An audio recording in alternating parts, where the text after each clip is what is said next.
Cycling edition. Bicicleta, bicicletta, Seregella Shaitan, Arabia Shaitan, or Feres Shaitan. But where does the reference to the devil come from? The bicycle was first introduced in 1898 when the Italians first set foot in Eritrea. The bicycle was a common means of transportation for them, so the association with the devil, the colonizer.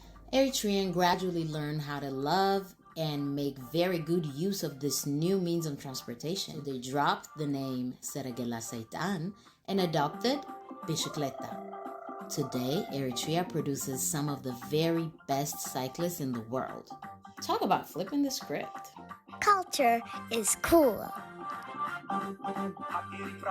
This is amazing. With a mere 200 meters to the finish line. Oh my! Algeria does not have a response. And Eritrea taking the lead. It has been decided. What are we witnessing right now?